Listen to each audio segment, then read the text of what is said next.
So, this is a continuance of my reading of Edith Nesbitt's The Phoenix and the Carpet, and we're now up to chapter 5, The Temple. "I wish we could find the Phoenix," said Jane. "It's much better company than the carpet." "Beastly ungrateful little kids are," said Cyril. "No, I'm not. Only the carpet never says anything and it's so helpless. It doesn't seem able to take care of itself. It gets sold and taken into the sea and things like that. You wouldn't catch the Phoenix getting sold." It was 2 days after the bazaar. Everyone was a little cross.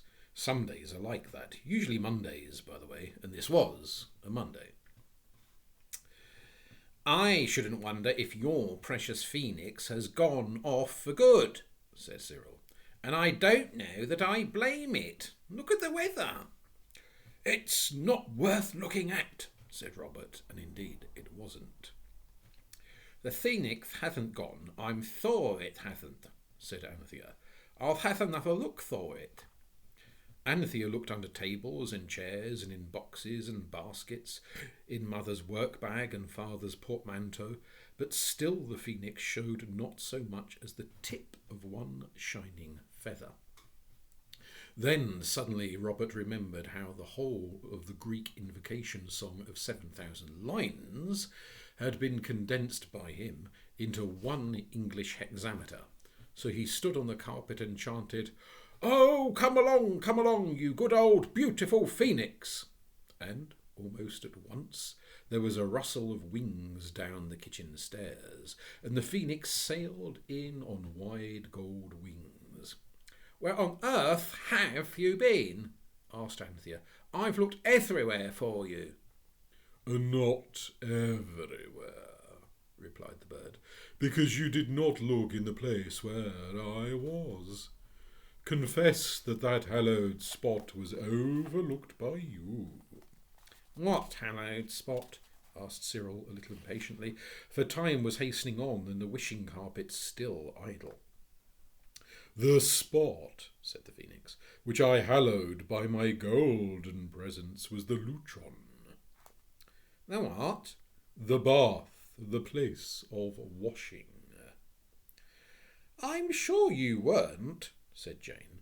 "I looked there 3 times and moved all the towels." "I was concealed," said the Phoenix, "on the summit of a metal column. Enchanted, I should judge, for it felt warm to my golden toes, as though the glorious sun of the desert shone ever upon it." "Oh, you mean the cylinder," said Cyril. "It has rather a comforting feel, this weather. And now, where shall we go?" And then, of course, the usual discussions broke out as to where they should go and what they should do, and naturally everyone wanted to do something that the others did not care about. "I am the eldest," Cyril remarked. "Let's go to the North Pole." "This weather? Likely," Robert rejoined. "Let's go to the equator." "I think the diamond mines of Golconda would be nice," said Anthea. "Don't you agree, Jane?" "No, I don't," retorted Jane. "I don't agree with you. I don't agree with anybody." "If you cannot agree among yourselves, I fear I shall have to leave you," it said. "Well, where shall we go? You decide," said all. "If I were you," said the bird thoughtfully, "I should give the carpet a rest. Besides, you'll lose the use of your legs if you go everywhere by carpet. Can't you take me out and explain your ugly city to me?" "We will if it clears up," said Robert without enthusiasm.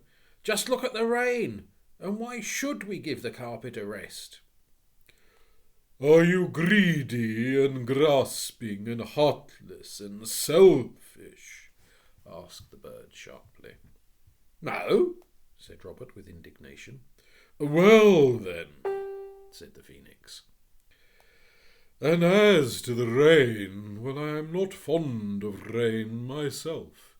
If the sun knew I was here, he's very fond of shining on me, because I look so bright and golden. He always says I repay a little attention. Haven't you some form of words suitable for use in wet weather? This rain, rain, go away, said Anthea, but it never does go. Perhaps you don't say the invocation properly, said the bird. Rain, rain, go away, come again another day, little baby wants to play, said Anthea. That is quite wrong. And if you say it in that sort of dull way, I can quite understand the rain not taking any notice. You should open the window and shout as loud as you can. Rain, rain, go away, come again another day. Now we want the sun, and so pretty rain, be kind and go. You should always speak politely to people when you want them to do things, and especially when it's going away that you want them to do. And today you might add, shine, great sun, a lovely phoenix is here, and wants to be shone on, splendid sun, by thee. That's poetry, said Cyril decidedly. I like it, said the more cautious Robert. I was obliged to put in lovely, said the phoenix modestly, to make the line long enough. There are plenty of nasty words just that length, said Jane, but everyone else said, hush! And then they opened the window and shouted the 7 lines as loud as they could, and the phoenix said all the words with them except lovely. And when they came to that, it looked down and coughed bashfully. The rain hesitated a moment and then went away. There's true politeness, said the phoenix, and the next moment it was perched on the window ledge, opening and shutting its radiant wings and flapping out its golden feathers in such a flood of glorious sunshine as you sometimes have at sunset in autumn time. People said afterwards that there had not been such sunshine in December for years and years and years. And now, said the bird, we'll go out into the city, and you shall take me to see one of my temples. Your temples? I gather from the carpet that I have many temples in this land. I don't see how you can find anything out from it, said Jane. It never speaks. All the same, you can pick up things from a carpet, said the bird. I've seen you do it, and I have picked up several pieces of information in this way. That papyrus on which you showed me my picture, I understand that it bears on it the name of the street of your city in which my finest temple stands, with my image graved in stone and in metal over against its portal. You mean the fire insurance office, said Robert. It's not really a temple, and they don't... Excuse me, said the phoenix coldly. You are wholly misinformed. It is a temple, and they do. Don't let's waste the sunshine, said Anthea. We might argue as we go along to save time. So the phoenix consented to make itself a nest in the breast of Robert's Norfolk jacket, and they all went out into the splendid sunshine. The best way to the temple of the phoenix seemed to be to take the tram, and on the top of it the children talked while the phoenix now and then put out a wary beak, cocked a cautious eye, and contradicted what the children were saying. It was a delicious ride, and the children felt how lucky they were to have had the money to pay for it. They went with the tram as far as it went, and when it did not go any further they stopped too and got off. The tram stops at the end of Gray's Inn Road, and it was Cyril who thought that one might well find a shortcut to the Phoenix office through the little streets and courts that lie tightly packed between Fetter Lane and Ludgate Circus. Of course, he was quite mistaken, as Robert told him at the time, and afterwards Robert did not forbear to remind his brother how he had said so. The streets were small and stuffy and ugly and crowded with printers' boys and binders' girls coming out from work, and these stared so hard at the pretty red coats and caps of the sisters that they wished they had gone some other way. and the printers and binders made very personal remarks advising Jane to get her hair cut and inquiring where Anthea had brought that hat. Jane and Anthea scorned to reply, and Cyril and Robert found that they were hardly a match for the rough crowd. They could think of nothing nasty enough to say. They turned a corner sharply, and then Anthea pulled Jane into an archway, and then inside a door. Cyril and Robert quickly followed, and the jeering crowd passed by without seeing them. Anthea drew a long breath. "How awful," she said. "I didn't know there were such people, except in books." "It was a bit thick, but it's partly you girls' fault coming out in those flashy coats." "We thought we ought to when we were going out with the Phoenix," said Jane, and the bird said, "Quite right too," and incautiously put out his head to give her a wink of encouragement. And at the same instant a dirty hand reached through the grim balustrade of the staircase beside them and clutched the Phoenix, and a hoarse voice said, "I say, Herb, blowed if this ain't our poll parrot what we lost. Thank you very much, Liddy, for bringing him home to roost." The four turned swiftly. Two large and ragged boys were crouched amid the dark shadows of the stairs. They were much larger than Robert and Cyril, and one of them had snatched the Phoenix away and was holding it high above their heads. "Give me that bird," said Cyril sternly. "It's ours." "Good afternoon, and thanking you," the boy went on with maddening mockery. "Sorry I can't give you twopence for your trouble, but I've had to spend me fortune advertising for me valuable bird in all the newspapers. You can call for the reward next year." "Look out, Ike," said his friend a little anxiously. "You have a beat on it."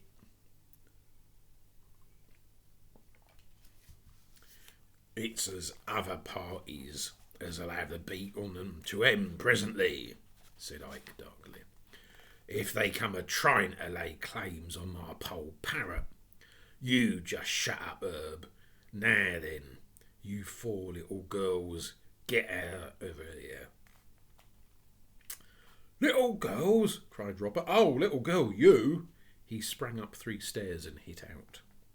There was a squawk, the most bird-like noise anyone had ever heard from the Phoenix, and a fluttering and a laugh in the darkness, and Ike said, "There now, you've been and gone and struck my poll parrot right in the feathers. Struck him something cruel, you have." Robert stamped with fury.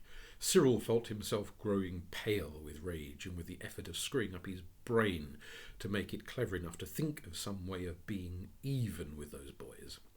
Anthea and Jane were as angry as the boys, but it made them want to cry. Yet it was Anthea who said, "Do please let us have the bird."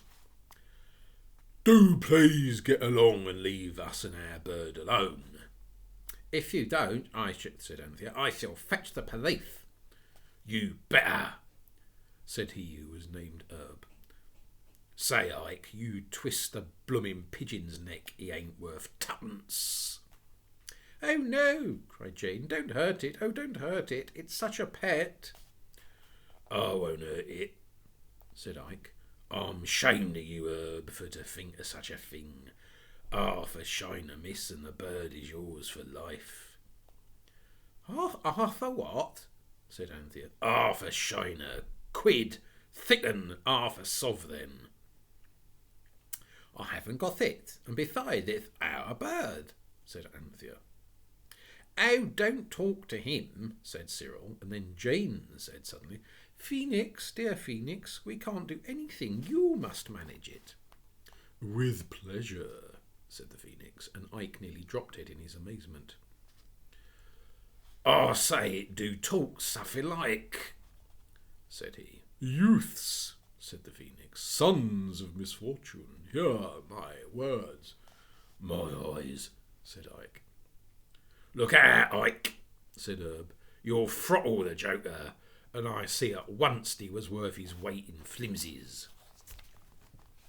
"Hearken, O Iconoclastes, despiser of sacred images, and thou, Urbanus, dweller in the sordid city, forbear this adventure, lest a worst thing befall."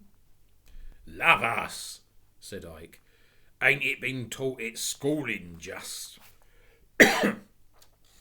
Restore me to my young acolytes and escape unscathed. Retain me and... They must have got all this up, case that Polly got pinched, said Ike. Lord love me, the artfulness of them young uns. I say, slosh 'em in the gazette and get clear off with the swags, what I say, urged Herbert. Right-o, said Isaac. Forbear, repeated the Phoenix sternly. Who pinched the click off of the old bloke in Aldermanbury? It added in a changed tone. Who sneaked the nose rag out of the young girls? And in Bell Court, who... Stow it, said Ike. You, leave go of me. Bash him off, Herb.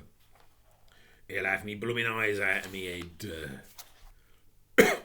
There were howls, a scuffle, a flutter. Ike and Herb fled up the stairs, and the Phoenix swept out through the doorway. The children followed, and the Phoenix settled on Robert like a butterfly on the rose, as Anthea said afterwards, and wriggled into the breast of his Norfolk jacket, like an eel into mud, as Cyril said later. Why didn't you ever burn him? You could have, couldn't you? Said Robert, when the hurried flight through the narrow courts had ended in the safe wideness of Farringdon Street. I could have, of course, said the bird, but I didn't think it would be dignified to allow myself to get warm about a little thing like that. The fates, after all, have not been illiberal to me. I have a good many friends among the London sparrows, and I have a beak and claws. These happenings had somewhat shaken the adventurous temper of the children, and the Phoenix had to exert its golden self to hearten them up. Presently the children came to a great house in Lombard Street, and there on each side of the door was the image of the Phoenix carved in stone, and set forth on shining brass were the words Phoenix Fire Office. Oh, one moment, said the bird. A fire? For altars, I suppose.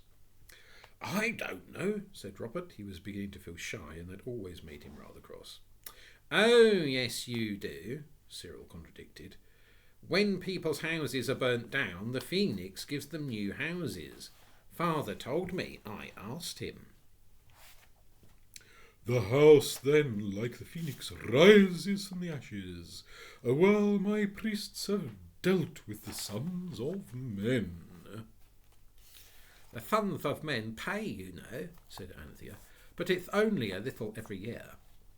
That is to maintain my priests, said the bird, who in the hour of affliction heal sorrows and rebuild houses. Lead on, inquire for the high priest. I will not break upon them too suddenly in all my glory. Noble and honour-deserving are they who make as naught the evil deeds of the lame-footed and unpleasing Hephaestus. I don't know what you're talking about, and I wish you wouldn't muddle us with new names. Fire just happens. Nobody does it, not as a deed, you know, Cyril explained. If they did, the Phoenix wouldn't help them, because it's a crime to set things to fire. Arsenic or something they call it, because it's as bad as poisoning people. The Phoenix wouldn't help them. Father told me it wouldn't. My priests do well, said the Phoenix. Lead on. I don't know what to say, said Cyril, and the others said the same. Ask for the high priest, said the Phoenix. Say that you have a secret to unfold that concerns my worship, and he will lead you to the innermost sanctuary. So the children went in, all four of them, though they didn't like it, and stood in a large and beautiful hall adorned with Dalton tiles like a large and beautiful bath with no water in it, and stately pillars supporting the roof. An unpleasing representation of the Phoenix in brown pottery disfigured one wall. There were counters and desks of mahogany and brass, and clerks bent over the desks and walked behind the counters. There was a great clock over an inner doorway. Inquire for the high priest, whispered the Phoenix. An attentive clerk in decent black, who controlled his mouth but not his eyebrows, now came towards them. He leaned forward on the counter, and the children thought he was going to say, "What can I have the pleasure of showing you?" like in a draper's, instead of which the young man said, "And what do you want?" "We want to see the high priest." "Get along with you," said the young man. An elder man, also decent in black cloak, advanced. "Perhaps it's Mr. Blank." "Not for worlds would I tell you the name." "He's the Masonic high priest, you know." A porter went away to look for Mr. Asterisk, I cannot give his name, and the children were left there to look on, and he looked on by all the be looked on by all the gentlemen at the mahogany desks.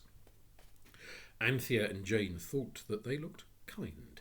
The boys thought they stared, and that it was like their cheek. The porter returned with the news that Mr. Dosh, I dare not reveal his name, was out, and that Mr. Here a really delightful gentleman appeared. He had a beard and a kind and merry eye, and each one of the four knew at once that this was a man who had kiddies of his own and could understand what you were talking about. Yet it was a difficult thing to explain. "What is it?" he asked. "Mr. He named the name, which I will never reveal. "Is out. Can I do anything?" "In a sanctuary," murmured the Phoenix. "I beg your pardon," said the nice gentleman, who thought it was Robert who had spoken.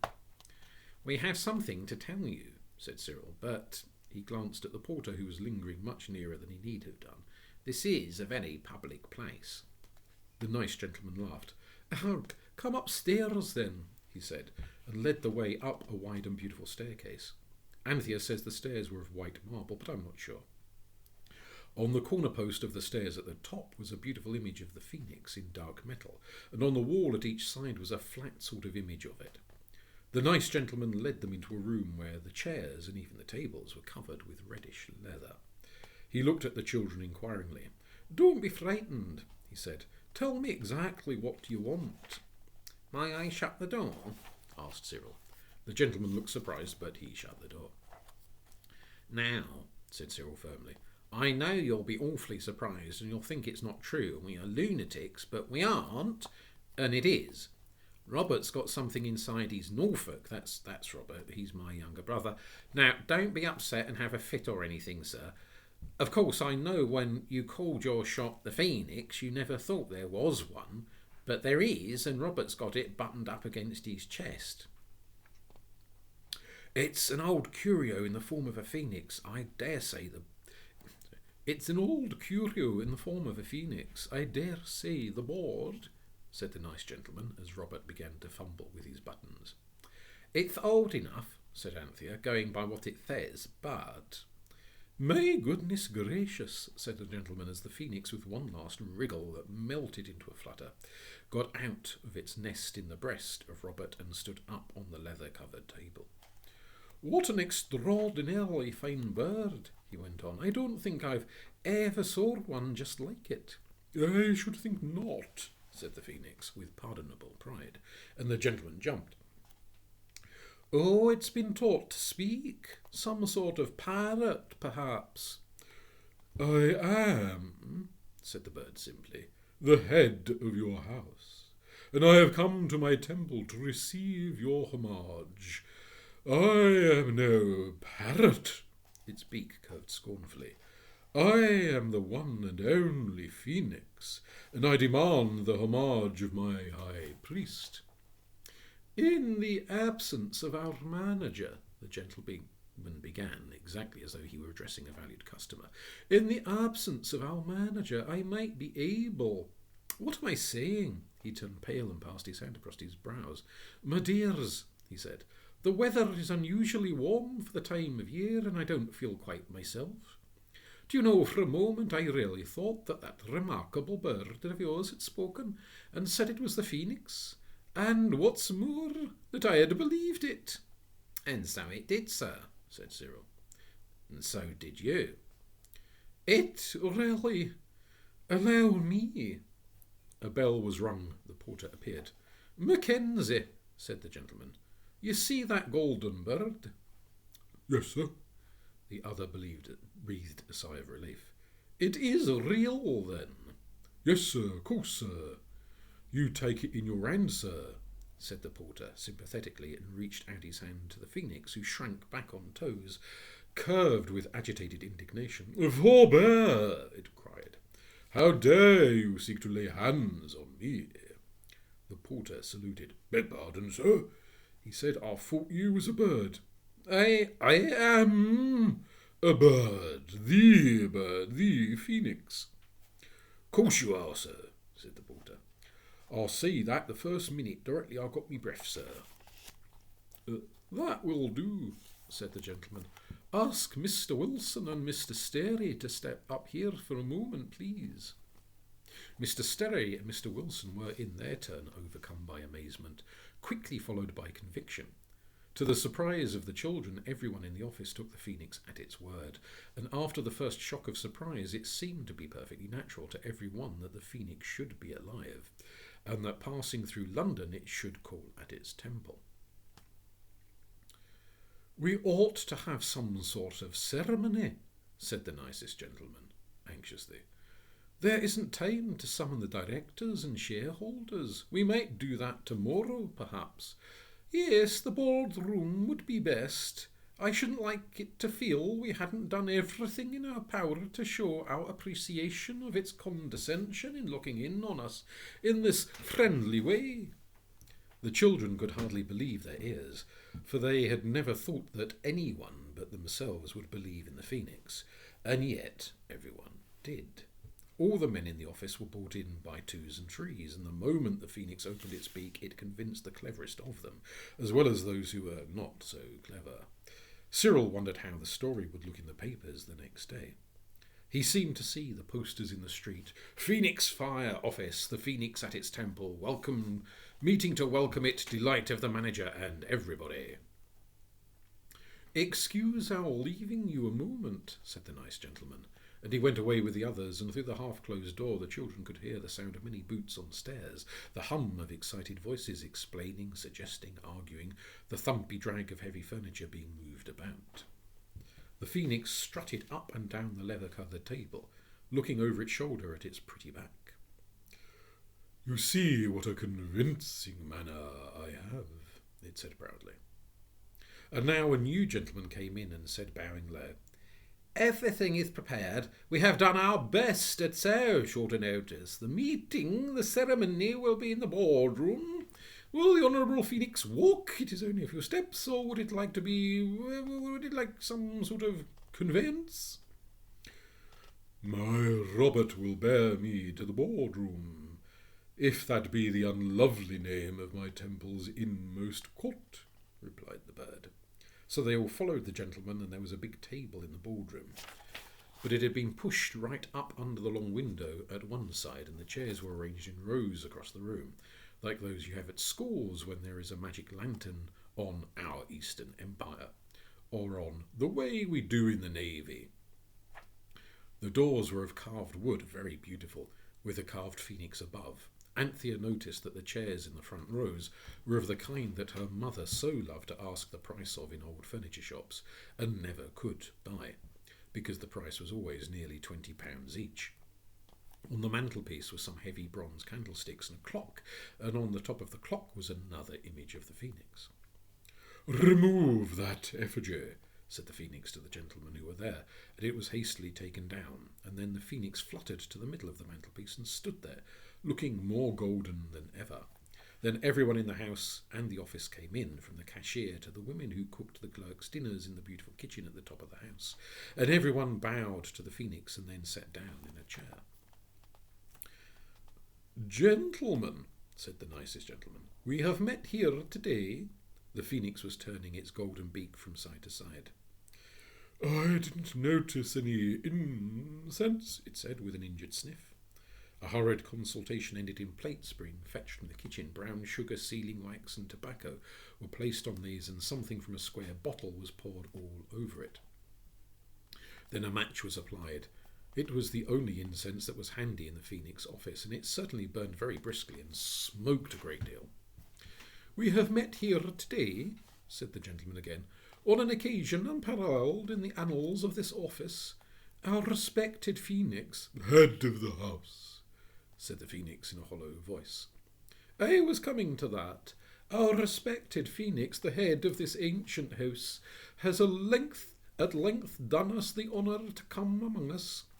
I think I may say, gentlemen, that we are not insensible to this honour, and that we welcome with no uncertain voice one whom we have so long desired to see in our midst."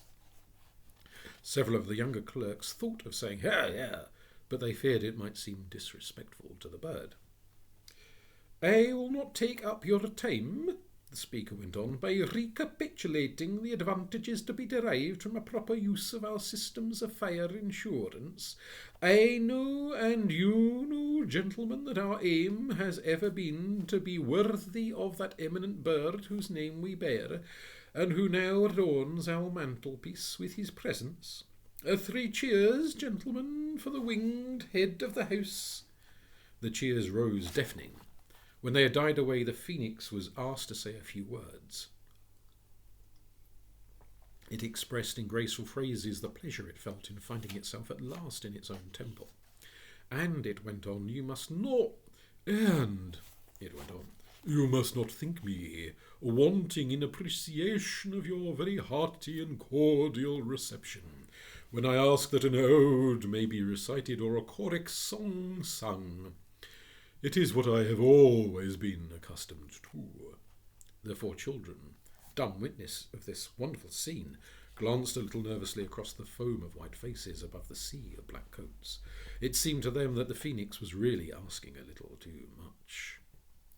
"Time presses," said the Phoenix, "and the original ode of invocation is long as well as being Greek, and besides, it's no use invoking me when here I am. But is there not a song in your own tongue for a great day such as this?" Absently the manager began to sing, and one by one the rest joined in. "Absolute security, no liability, all kinds of property insured against the fire, terms most favourable, expenses reasonable, moderate rates for annual insurance." "That one is not my favourite," interrupted the Phoenix, "and I think you've forgotten part of it." The manager hastily began another. "O golden Phoenix, fairest bird, the whole great world has often heard of all the splendid things we do, great Phoenix, just to honour you." "That's better," said the bird, and everyone sang. "Class 1 for private dwelling house, for household goods and shop allows, provided these are built of brick or stone and tiled and slated thick." "Try another verse," said the Phoenix. "Further on." And again arose the voices of all the clerks and employees and managers and secretaries and cooks. "In Scotland our insurance yields the price of burnt-up stacks in fields." "Skip that verse," said the Phoenix. "Thatched dwellings and their whole contents we deal with, also with their rents. O glorious Phoenix, look and see that these are dealt with in class 3. The glories of your temple throng, too thick to go in any song, and we attend, O good and wise, to days of grace and merchandise. When people's homes are burned away, they never have a cent to pay. If they have done as all should do, O Phoenix, and have honoured you. So let us raise our voice and sing the praises of the Phoenix King in classes 1 and 2 and 3. O trust to him, for kind is he." "I'm sure you're very kind," said the Phoenix. "And now we must be going, and thank you very much for a very pleasant time. May you all prosper as you deserve to do, for I am sure a nicer, pleasanter spoken lot of temple attendants I have never met, and never wish to meet. I wish you all good day." It fluttered to the wrist of Robert and drew the 4 children from the room. The whole of the office staff followed them down the wide stairs and filed into their accustomed places, and the two most important officials stood on the steps bowing till Robert had buttoned the golden bird in his Norfolk bosom, and it and he and the three other children were lost in the crowd. The two most important gentlemen looked at each other earnestly and strangely for a moment, and then retreated to those sacred inner rooms, where they toil without ceasing for the good of the house.